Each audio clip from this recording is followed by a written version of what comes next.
Okay, we are live. Hi, guys. Hello, everyone. Welcome to our business focus. I believe it's the second week now that we've been doing business activities here through the webinars. We hope you guys have been enjoying. We know that a lot of people have requested them because they enjoy doing them in school. And so hopefully with this kind of approach, it's also working well and you're finding it useful and helpful. Great. And anyway, before we start, Michelle, I guess I haven't seen you in about a week or so. How are you? How's the Um, quarantine going? Not too bad, but it's wearing thin now. I'm ready to do something else apart from being stuck in my apartment. Yeah, well, I was actually talking to Sean yesterday about this, and I just realized that this is week 6 for us here in Milan. Whew. So it's kind of Wow. funny in a way, though, because it doesn't feel like 6 weeks, even though, in one way it feels like it's been a really long time and I'm really fed Mm. up and ready to kind of be out in the world again. It's also really kind of become a routine in a certain way. It has, and I think it will be a little strange to be able to go out and sit in a restaurant and teach people face to face. Yeah, no, exactly. I mean, that's definitely the part that I miss. I feel, it's been, of course, lovely Yeah. to also meet people from different schools. For example, we have Marco joining us from Rome here. So it's been nice to meet students from other schools. And, I do, of course, miss the kind of face-to-face interaction. But the part that I guess I won't miss so much is kind of the commute, traveling, to work and Right. from work. Because how long does it take you, for example, to get to school from where you live? Not very long. I live in Porta Romana, so Hmm. on a good day, it takes me 20 minutes. If it's very crowded, half an hour. Oh, that's quite nice. All right. And me, I That's guess it not too takes a bad. bit longer. It's more like 45 to 50 minutes.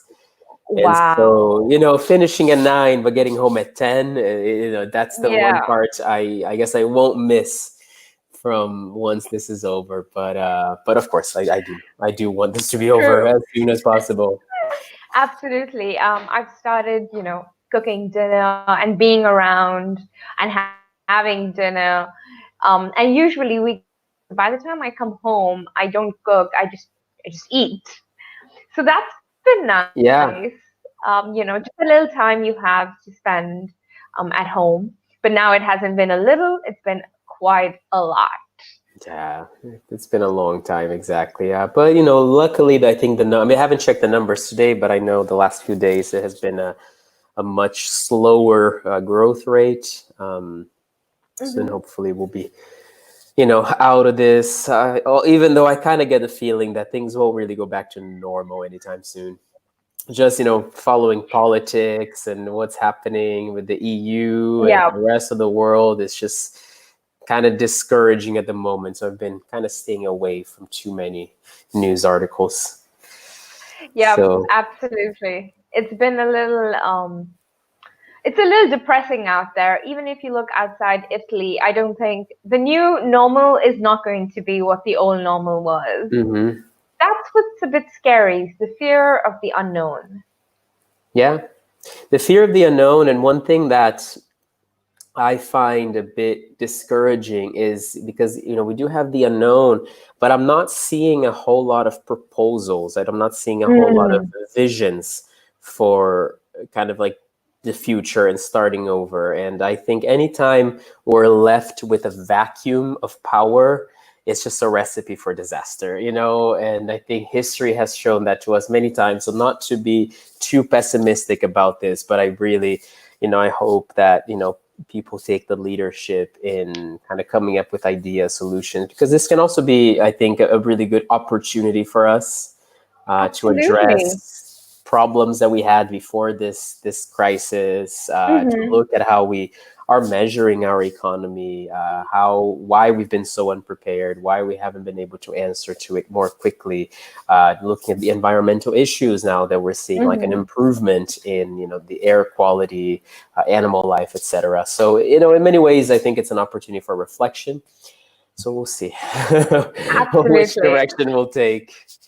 It's not all bad because, after the last recession, WhatsApp boomed, then we had Netflix, we got Uber out of that, Amazon took off. Hmm. So, where there's a vacuum, there's also room for growth. So I'm just trying to think good thoughts, put good energy out into the universe Yeah, and yeah, hope and pray for yeah. the best, Because we're right? also seeing a lot of humanity, I think, in this time. A lot of people Mm. helping each other out. As soon as you kind of step away from sometimes the political side of things, which can be a bit depressing, and you go look at people, whether it's like people singing in balconies to try to kind of keep the spirits up, or really helping each other, donation, etc. There's been a lot of positivity out there. There So has. yeah. There absolutely has. And Italians have been incredibly gracious, incredibly generous, just on their own. But even if you compare it to the rest of the world, the way they've handled it is just really touching. And I'm really happy that I'm Hmm. here to witness all this firsthand, this show of humanity, like you Yeah. said. I agree. I agree. Italy has been incredibly graceful, I think, in all this. Very Hmm. level-headed. I mean, especially being the kind of the first country in Europe to be dealing with this. Because a lot of the approaches that we had seen, I think, mostly in China, South Korea, due to sometimes a lack of, we have different cultures. I mean, looking at the people tracking that you would see in places like South Korea, which proved to be successful. It doesn't fly quite as well in our kind of culture. Hmm. And then, of course, well, China, there are other things that also wouldn't work here. Italy was really alone in kind of coming up with solutions. And I think when I see the message, although, it hasn't always been smooth, I think it was level-headed. And so it's nice to see, much more so than a lot of countries that had a lot of time to prepare and did it. Absolutely. And the focus has always been to save lives. And Hmm. I really appreciate that narrative where you value human life more than anything else because, that's why we're all here because we need to live. Yeah, absolutely. So great, guys. So yeah, we hope that you guys are doing well. Sorry for the little rant here. I needed to talk this out because I haven't had much of a chance to do so. So good. Likewise. If I see there is another person who joined us other than Marco, if you have a Google account, so you're able to comment on our video, let us know your name, let us know where you come from. We'll try to, of course, make this activity as interactive as we can through the comments. Also, that way we can help you guys out. Absolutely. Alrighty. So let's, from one crisis to another. Let's look at our major crisis over here. So, Michelle, can you read the objectives? Tell these guys what we're talking about today. Absolutely. A major crisis. In this business activity, we're going to talk about emergencies, suggesting action in a meeting, ways to make suggestions when you are in a business meeting, the different phrases you can use, and the strengths that each phrase may have, and making recommendations. Very similar. So, this is what we're going to be talking about generally how to address a crisis in a meeting. If you are with a group of people and you are talking about a problem, how to make suggestions, how to say no politely, how to accept politely, so on and so forth. Exactly. Yeah, as always with these business activities, guys, we tend to give you some case studies, especially when we're doing this in person in school. It's quite helpful to be looking at a case study because you don't have to invent all the details, which can sometimes limit your ability to speak because you're so focused on the details. In this case, obviously we can't quite do the pair work that we do in school, but the language is still there. And remember that this language can be used to talk about anything. So it's not just the case study we're introducing. Really focus on overall vocab, expressions, verb, phrasal verbs, etc. So let's jump right in here. We just have a question for you all. So, what would you do if you woke up to find yourself in the news as a negative subject?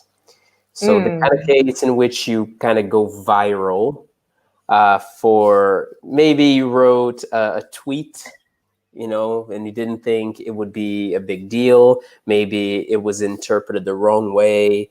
Maybe it's the company that you work for. Anyway, so you become kind of like a target for all this hatred, all this negative attention. What would you do in that situation? Not an easy one, but what are some ideas? Let's just brainstorm some solutions out of this. So, Marco, if you can let us know, that would be fantastic. I guess Michelle and I can kind of discuss it as well. So do you have? I remember, Michelle, when we did that activity, and you had the perfect plan for a zombie apocalypse. Right. Do you have a plan for this as well? Yes, actually, I do. Because, social media being what it is, you have to be careful about how you present yourself online. And I think if I ever found myself in the news for the wrong reasons, my reaction would depend on how negative the publicity is, or how wrongly misinterpreted I was. So if it was something minor and I'm getting some backlash for it, I would just ignore it and let it die down. I would not want to feed the fire. But if it's something that has people up in arms, and really going a little crazy, I would perhaps make a video, like a small press release on it, clarifying myself, and then just leave it at that. I think the best situation is not to feed the fire. Yeah, I absolutely agree. I think I would do something quite similar. I would try to, yeah, apologize. If once I understand, how what I did was wrong, be honest about it. Be as sincere as I can, and then yeah, I would kind of like try to stay off of social media because there will always be people who won't, accept your apologies, that will keep sending hate, and there are people who really do blow things out of proportion with death threats and everything, really. So, being consumed by that is not good. So, yeah, staying, living like a bit off the grid, so not being online much, waiting for it to die down. I agree. All right. Let us know, guys, if there is anything that you would do differently here, how you would deal with that. See, I guess it's a little bit more difficult when we're dealing with a business. It's one Absolutely. thing if it's personally and you're just able to kind of, become invisible for a while and let people forget. But if it's your business and you make a big mistake, that is a lot harder. Mm-hmm. Absolutely. I think, the point of a business is you have to stay relevant, you have to be visible, because the minute you're not relevant or you're invisible, people are going to replace you with the next best thing out there. Yeah. So that is a conundrum. Yeah, and there are loads of businesses that sometimes for like one little thing, you completely people like perceive you completely differently for that one statement. I can think of like a couple. I mean, there was a huge other backlash against Uber, for example, during the Muslim ban in the States. Right. I know in Italy, Barilla got quite a lot of hate as well for. I don't remember exactly what it was, but I think there were some statements that were favoring the kind of the traditional family, as in only heterosexual families or something. So I know there has been a lot of backlash against that as well. So yeah, it's really hard to change that as a business, I think. All right, Yep. Marco has a good question here. So, how do you call the action of correcting a wrong information, a website or a newspaper? Hmm, To rectify? rectify is a good one. Yeah. Trying to think if there's anything else that we would say. Rectify works fantastically.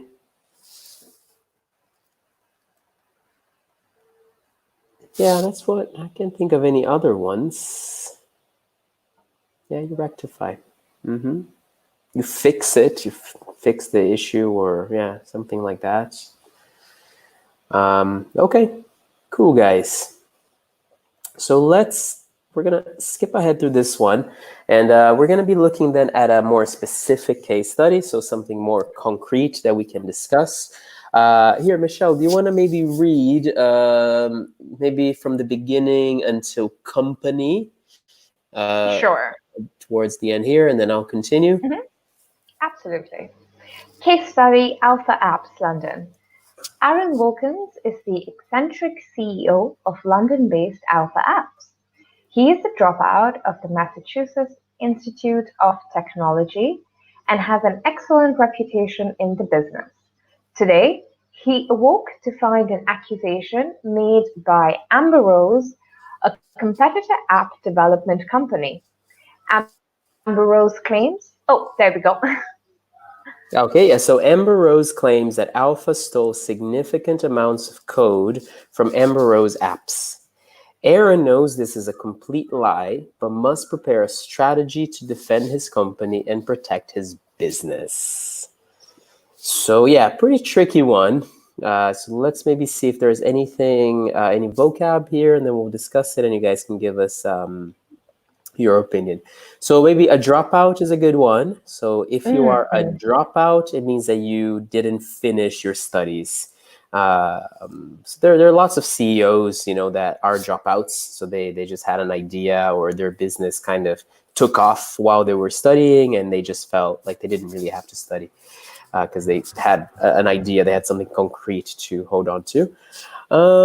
Yeah, so we have this dropout, eccentric CEO. He woke up and there was an accusation that his company stole data. They stole the code from this other technology company. He knows it's a lie, but it's hard sometimes to convince people of that. Mhm. So, guys, what advice would you give Aaron in this case, especially if it is indeed a lie? So you're being falsely accused of something. And how should he react publicly to this to make sure the situation doesn't get any worse? What are ways that he shouldn't react? What are things he should not do as well? Francesca has a comment here. So United Airlines, I guess, got a lot of hate for having an Asian. Oh yeah, that's true. A few years ago now, I think, Mhm. right? It was that. Yep. I forget what the situation was. But I remember he was an Asian doctor, perhaps, and he was Yeah, literally dragged out of the plane.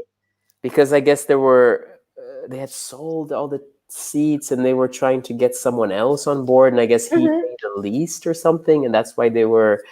Yeah, that's a huge one. See, and the fact that you remember this from Italy all these years later shows Yeah, how much of an impact that can have. Yeah, absolutely. good But example. airlines are brutal. They're something else. Yeah, and I don't want to like say any names right now, but because I want to see how they're going to manage their way out of this. But because of this also Corona situation, I have a couple reservations, a couple flights that I had booked Hmm. that got canceled, and the airline and this is not a low cost airline. They have completely removed the option to ask for refunds. So even if you have a really flexible ticket, all they're giving you the option of is getting a voucher. So basically forcing people to become lenders to the airline. Right. But if they go bankrupt, we lose all that money. And so I'm kind Wow. of in the process of like trying to get my money back, but it's not looking good. Wow. Yeah, that's pretty dodgy. Yeah. Yep, I don't trust airlines. Yeah, it's just one of those things like you just have to use them, but Yeah. you don't want to. So yeah, so what do you think, Michelle? What could Aaron do in this situation? Well, I guess he should definitely not show his anger to the media, because if he comes out publicly and says that they've lied and uses actively says they've lied, it makes him appear a bit weaker, and it appears, and someone who's stolen will obviously say you're lying. So I think a better idea would be to actively, Marco says, first have a good lawyer. Yeah. Right. So, I think the approach would be to tell Amber Rose, publicly have a press release a statement saying that we're really sorry Amber Rose has gone through this theft, and we support this company even though they are our rivals, because we believe in, conducting our business ethically. Mm-hmm. And we will allow investigators, official investigators, access that they required to prove that we haven't done anything. And I think that would be the best way to move forward. Yeah. Yeah, because one thing to consider as well is we kind of live in a world nowadays in which, it's kind of like we say, like the post-truth world. So you can Mm, put all the evidence out there. It doesn't mean that people are going to go and look for the truth. Some will, definitely. true. But sometimes like reactions speak louder than facts, unfortunately. Hmm. And so I think a combination of facts is key. So definitely, Marco, he had really good points there. Yeah, have a good lawyer. It's difficult in this field to know who did it first. Yeah, that is. And I think, yeah, maybe if I have True. deposited a license, I think if the company had I guess a patent or a copyright, depending on what we're talking about here. Hmm. Yeah, so we say a patent in English to kind of to protect your intellectual property. But so it would be copyright I guess for copyright the. for code is copyright, right? Mhm. Yeah. Patents refer to an invention. So if it's a code for a new app and the app is an invention, then you could patent it. But if it's a piece of written work, that would be copyrighted, Mm-hmm. I believe. So Yeah. Yeah, and then I guess the tricky one here, yeah, really is the public reaction. mm, How to, yeah, there are different things that work. Sometimes even kind of like humor can work. I've seen companies do that. Sometimes like a funny tweet like can be really helpful, but it can also backfire. So you got to be very careful on how you do this. right, because if it's perfect, it can diffuse the situation. But if it crosses that line, then it's stone deaf. Yeah, yeah. So, alrighty, guys. Thank you, Marco, for sharing those ideas. We're gonna move on here. So, we have I guess we had a meeting. So, we have Aaron Wilkins, who we said is the CEO of the company. So, he decided to hold a meeting with two other. I guess we don't really have information who they are exactly, but we have two other people in the company, and they're having a meeting to discuss their options. So I guess, Michelle, let's just maybe we'll just I guess alternate each line as opposed to assigning specific characters. Otherwise, it might get messy. So, all right, what a disaster! What are we going to do? We have no choice but to respond immediately. I strongly advise providing some evidence that we're clean. I agree, but will that be enough? To my mind, we need to dig in here and hit hard. Well, in that case, we had better countersue. Should we consider calling several different law firms? I have a friend who teaches at Harvard Law School. I think he could help and even give us a comment in the news.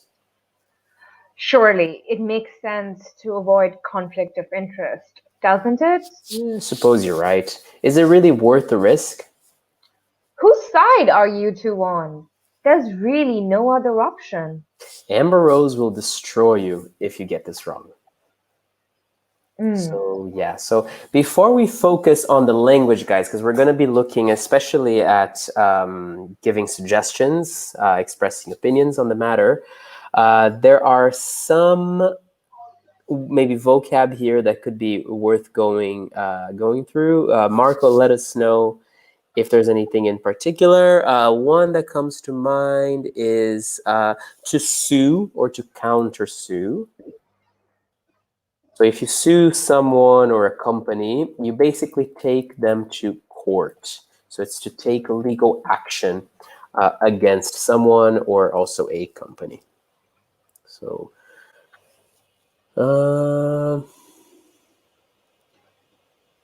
see if there's anything else. Yeah, I get another one. I mean, to be clean. I mean, obviously we say clean, can be like literally as in you're not dirty, but it can also be in the sense that you're doing nothing wrong. You haven't misbehaved in any way. We're clean. We haven't done anything illegal. Right. And when you talk about the illegal market, we often say the black market. Mm-hmm. Exactly. Okay, great. So just focusing now on the conversation itself, and especially the expressions that can be used, not only in this situation, but in general, we have some expressions for suggesting. Okay, so let us know which expressions give suggestion here in the text.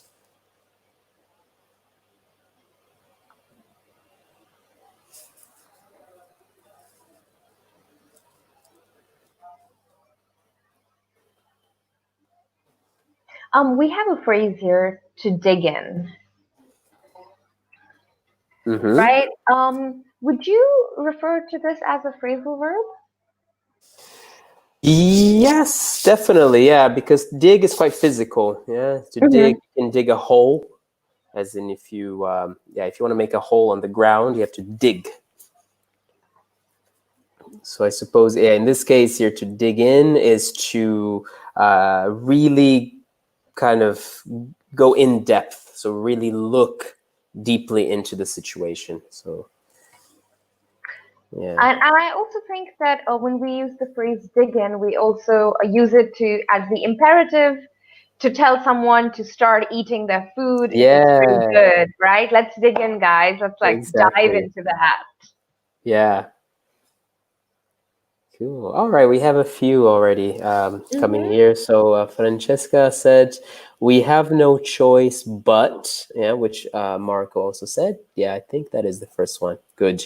And Fantastic. yeah, and that is a very strong suggestion. Sure. I mean, that's Mm-hmm. the only choice we have. So we have no choice but to do so and so.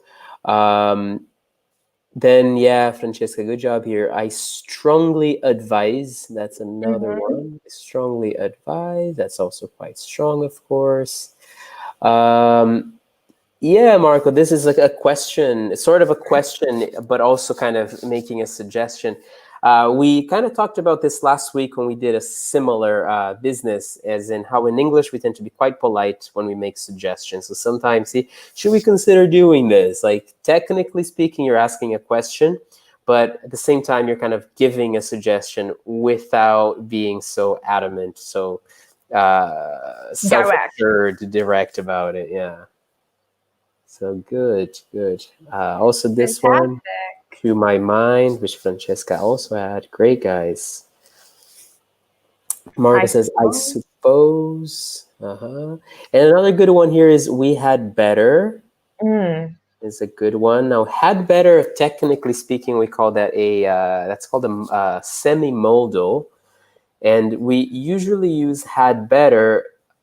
Basically, you're saying, we really should do this because if we don't, there will be a consequence.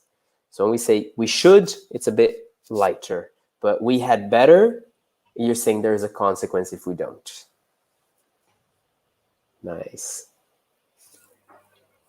I suppose. Good there, Marco. Should we consider, as you also had there before?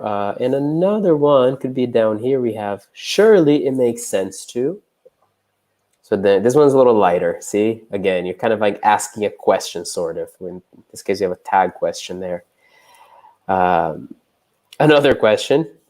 See, again, Aki doesn't want to be too direct. So Aki doesn't want to say, "Oh, I don't think that's a good idea." But is it really worth the risk?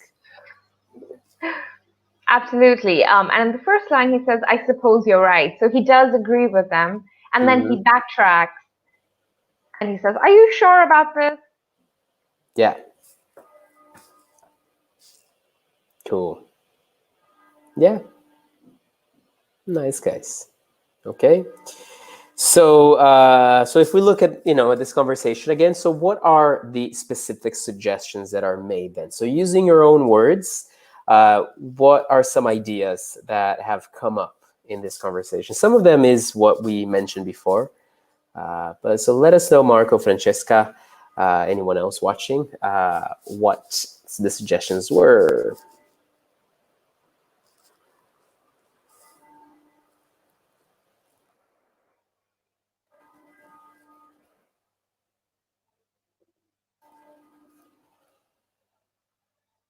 Any other vocab as well? Mhm.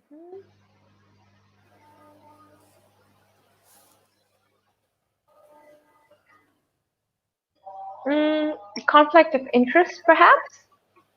Mm-hmm. That's a good Right. one. So this is a legal situation. It's a noun. And it's a situation where the concern of two parties are incompatible.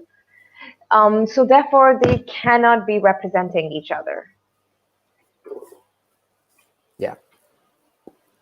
So in this situation, when he talks about the conflict of interest, he mentions his friend from Howard. So he says, he can give us a little thing in the news. He can say something positive about in the news, but that would be a conflict of interest because it would be obvious that he is saying something because he is friends with them, not because he has an unbiased opinion.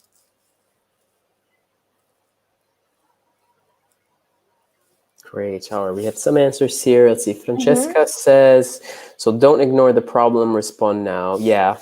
So addressing it right away. They definitely say that in the beginning. So to counter sue, which Marcos, yeah, they would have a legal approach.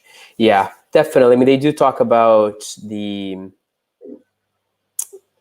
kind of like the of course how it might be risky, right? Once you take things to court, it becomes a lot more serious. So you had better be sure that you really didn't copy any of their code, because sometimes maybe as a company you think you didn't, but you might maybe have one employee who did, that you might not be aware of. So I think doing your homework is also important here, making sure that it is 100% your code, that none of it was copied. Right, and this happens really frequently. And I think the most famous battle was between Apple and Samsung, right? Where Apple accused Samsung of copying their designs and their screen layout and things like that. And then one of the parties had to pay about 20 million. I think it was Samsung. And they sent Apple the money in loose change. Oh yeah, that's so true. I like forgot about that. They sent like all the coins. Yeah. Yeah, and I thought that was genius, evil genius, but genius. Yeah. Oh gosh. It also reminds me of I don't know if you've ever seen that. It's a special from Family Guy in which they meet the Simpsons. Hmm. Have you seen that? No, I haven't. Oh, it's really funny because I don't know if there actually has been any kind of legal battle or not. And basically, like the creators of The Simpsons were accusing the creators of Family Guy of copying a lot of elements from the show. So Hmm. what? Anyway, so eventually, so what they did is, they did a collaboration episode in which kind of the Family Guy characters, they go to Springfield and they meet the Simpsons, and the whole premise of it's like a 2 episode special is basically the characters from Family Guy, or the characters from The Simpsons, are suing the characters of Family Guy for stealing their beer, and so they're, Oh, right. so That was they like real. rip off the label of like I forget the name of the brewery, and then it's like it's Duff.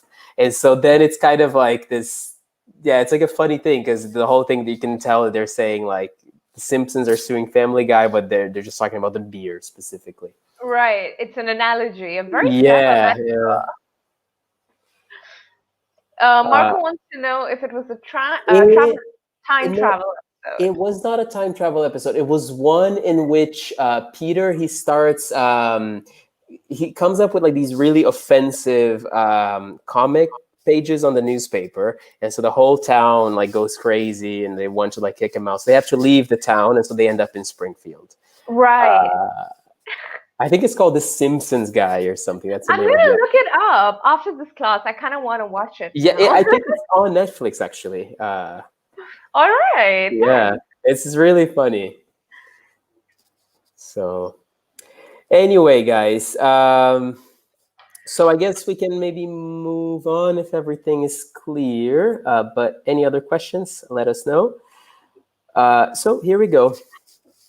We have some different suggesting phrases as well, and the different categories. So see, we talked about uncertain suggestions or kind of like really polite or non-assertive suggestions.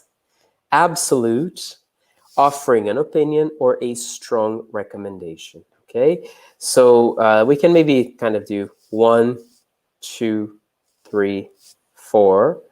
So let us know. So 1, what does 1 refer to? What does 2, 3, and 4?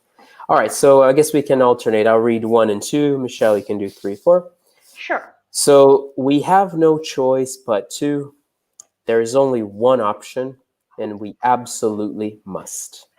We also have, it seems to me that we could. Surely it would make sense to. I suppose we could. We ought to. To my mind, we need to. We had better. I strongly advise fixing this. Perhaps we might. Is it worth creating several plans? Should we consider calling an expert? Exactly. So let us know the categories. Okay, and we spoke about this, right? We spoke about not being assertive, about not having a choice, about just offering your opinion, and Mm-hmm. strongly recommending something. Exactly.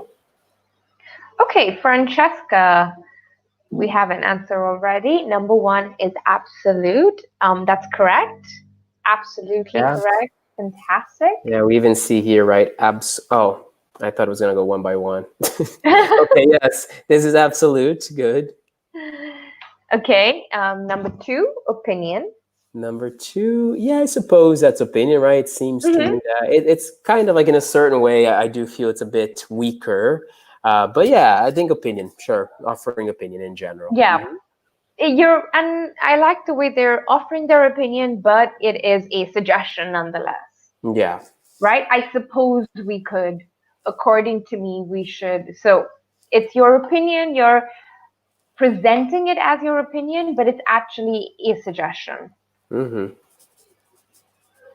Exactly. The third Okay. one, we have to my mind, we need to, we had better, I strongly advise. So yeah, so as we said before, had better is definitely stronger than a general suggestion because it comes with a consequence. So perhaps this could be a strong recommendation. And then Yeah. lastly, perhaps we might, is it worth, should we consider? So here you're almost like asking more so than stating an opinion. Hmm. So more of an uncertain suggestion, I would say. Let's see if we're Yep. right about this. Yeah, there we go. Fantastic. There we go. Okay. So one thing you can do here, guys, if it's maybe if you want to take a picture of this screen, because yeah, we unfortunately through the webinars you don't have the PDF on your Mm. page because usually you would find this on the PDF. But this is nice. Even sometimes if you're drafting an email, it can be nice to include these to be a bit less. We talked about this last week as well, but Yeah, sometimes just the style when you're writing in English, especially coming from Italian, which tends to be more direct because you also have the lei form, so you have a formal U. In English, we tend to make up for the lack of a formal U by being overly polite or sometimes even a little uncertain to kind of communicate that, be a little more cautious. Right. And if we don't, our emails and in our emails we come across as arrogant or rude, and basically you just leave a bad impression. Hmm. Especially emails because they cannot hear your tone of voice.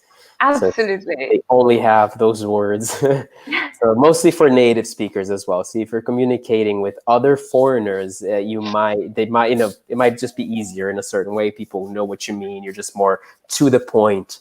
But native speakers, we use a bit more of these like flowery devices to communicate, like, yeah, the subtleties of it. So it's nice to incorporate it. All right, guys. So we got about 8 minutes or so before we finish. So let's try to practice these expressions. So imagine that you are Aaron. So you are the CEO of Alpha Apps. Okay. So you call your friend in Boston to complain about the situation. Okay. Make suggestions in each case. So these are the complaints that are coming from Aaron. All right. What we want you guys to do is pretend that you are the friend and you're going to give Aaron suggestions based on the various problems. Okay. So while you guys think of examples and you write them down, Michelle, do you want to read the problems? Sure.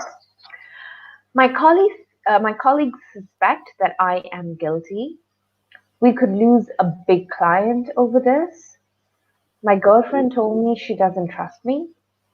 Journalists keep calling me, asking me to explain my side. The CEO at Amber Rose tweeted something nasty about me. Hmm, Amber Rose doesn't sound very nice, does it? Yeah, it really doesn't. Yeah, very aggressive. Very aggressive indeed. They should find old, disgruntled employees. I'm sure they have them. Wow, Francesca going in for the kill. Should you consider firing the colleagues? Oh gosh. That's a risky one. I get that that might be what you want to do, but it might backfire. Okay, she's taken her words back. It seems like you could talk to them. Fantastic. Yeah. Yeah. There you go. It's like the difference between what you want to do, but then what you actually do. Yeah, whenever I write an email and it's an emotional email or I've had an emotional reaction to it, I never send the email when I write it. I write it and then I come back to it the next day and then I read it again and I realize I can't send this email. Yeah. Yeah, in English you say, you should sleep on it, as in, like wait until the next day, really think about it. So sleep on it, sleep on the situation.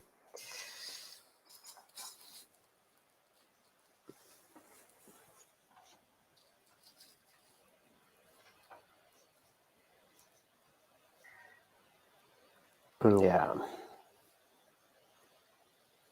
Yeah, I mean, of course, it is a sticky situation if your colleagues suspect that you're guilty. Obviously, your employees at the same time, they might suspect you. They are one of the biggest assets you have. Also, in the case of this kind of scandal, right? Because Mm. they do represent the company. People might be asking them, "Oh, I heard about the scandal with your company," and so you want them to be on your side as well so they can influence public opinion, I think, too.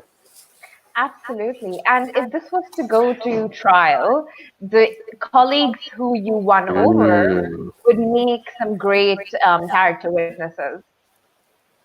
yeah.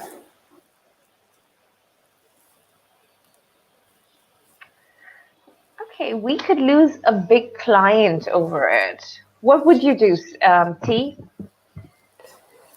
We could lose a big client over this. Well, I think in that case, you absolutely must focus on um, being honest and presenting proof that the code is yours, so that the client doesn't lose faith and you don't lose the business with that client.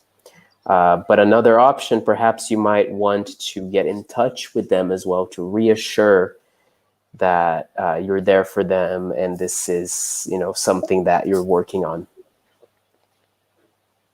Fantastic.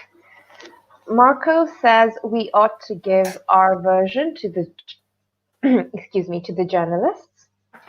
Yeah, that's a good idea as well. So you have your side of the story out there as well. Very nice. The CEO at Amber Rose tweeted something nasty about me. I would say, is it worth losing sleep over? Mhm. Right? Yeah. So, to my mind, you should break up with your girlfriend. I mean, yeah, I suppose. I mean, if that's like a really bad one. Yeah. If your I partner mean, is not supporting you, you have bigger problems than stealing some app. yeah, exactly. You probably don't need that extra layer of complications. Maybe take a break at least. Yeah, I suppose. Yeah, make sure she knows you're on a break. Uh, You know, like Friends, Ross and Rachel, where we were on a break. No, we weren't. yeah, exactly.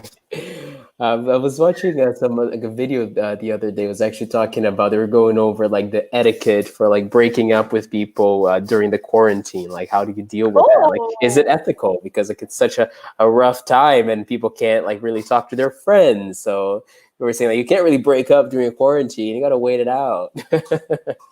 wow. That does make sense. Like, yeah, it's a bit cruel to do that to someone now when they have no support system. Yeah, they can't go But out. They can't like they just have to be home, just mulling over it. it's also the best time because then you're not going to see them for another 3 weeks. Yeah, So, you won't have any of the anger reactions. okay, guys, do you have any questions? Anything we can help you with? Anything else you'd like to share in relating to anything we've spoken about?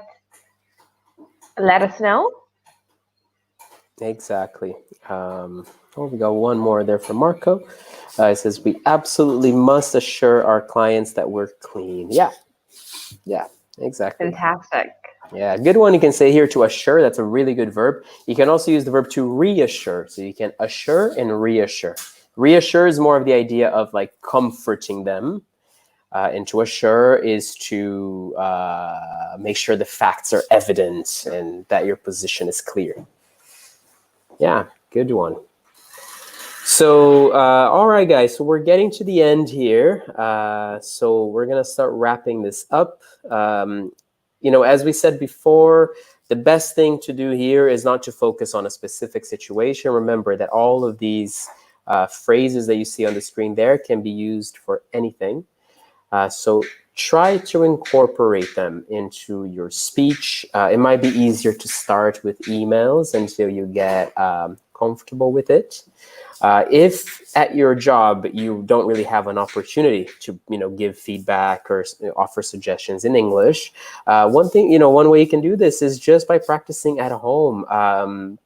We do have the writing club, for example, at school. That's like something that we're doing. You can get information if you just go to the Instagram page or the Facebook page. You will find details about the writing club. So this can be, a piece of writing you could do. You could imagine a situation, write to the company, and there will be teachers who can then read your letter and correct them for you. Absolutely. Alrighty. Michelle, anything else you want to add before we wrap this up? No, I think we've covered everything so far. Excellent then. So, guys, thanks for the participation. Thank you, Marco, Francesca, for joining us. Have a nice evening. Thanks, guys. Enjoy your night. Bye Thank bye. you. Bye bye.